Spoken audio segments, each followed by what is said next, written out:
Leader Talk section of Huawei Connect Live. I'm very pleased to welcome Mr. Ko Hong Ng, Chief Scientist of the Huawei Global Public Sector. Hi everyone, thank you Gary for having me on the show.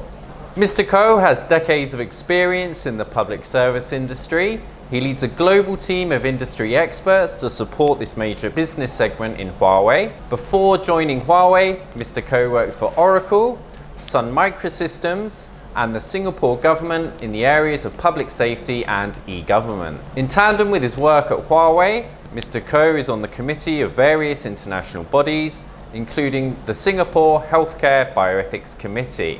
So, given that the digital transformation of the public services domain is a global trend, what are some of the factors that can enable this transformation? I think firstly, public services transformation is an ongoing journey with many critical success factors.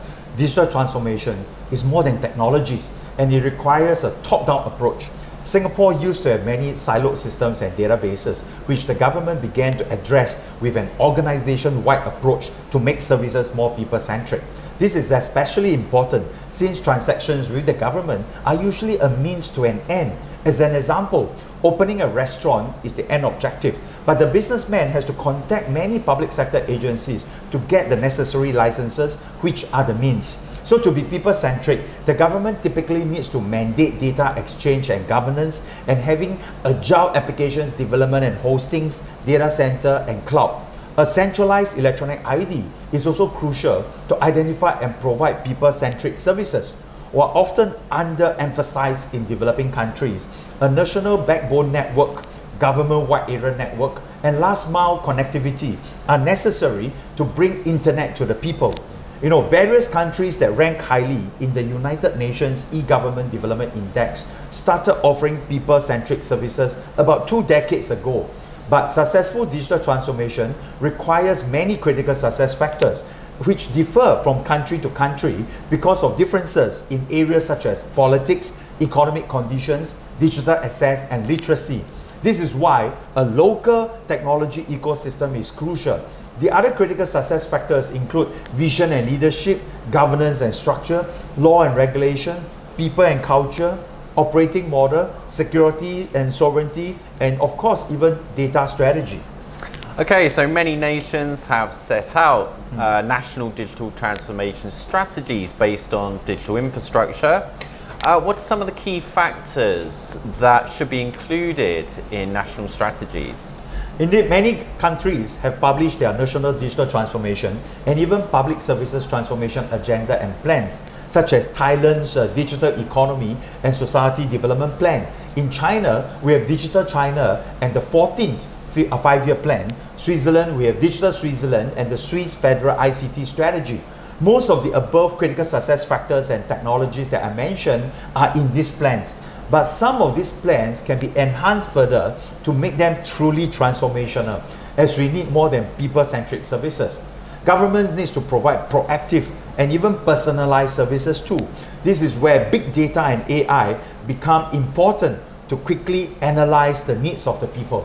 Also, it is worth noting that plans for safeguarding digital privacy and data sovereignty are missing in some of these national plans.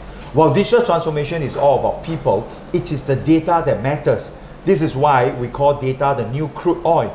Just like before crude oil can be made into many products of value, we need to drill for the oil, we need to transport the oil, and of course we need to refine the oil to produce valuable products which represent the innovative services of digital transformation.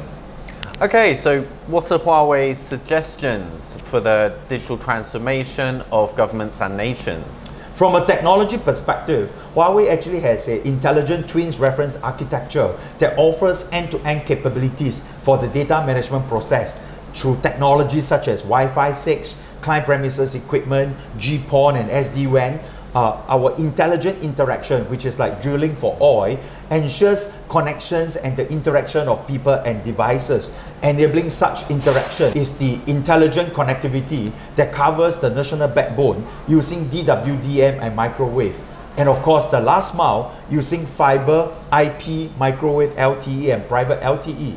Our intelligent hub is like oil refinery. It covers data center facility, IT hardware and cloud services, including DevOps and AI. Finally, Huawei works with our global ecosystem to offer intelligent applications to provide the innovative services of digital transformation. Now, a major obstacle to delivering people-centric services is infrastructure silos across departments. This is why I hold vision and leadership and governance and structure as two important critical success factors. Ideally, be it at the national level or big city level, a government needs centralized operations and management of the intelligent interaction, intelligent connectivity, and intelligent hub.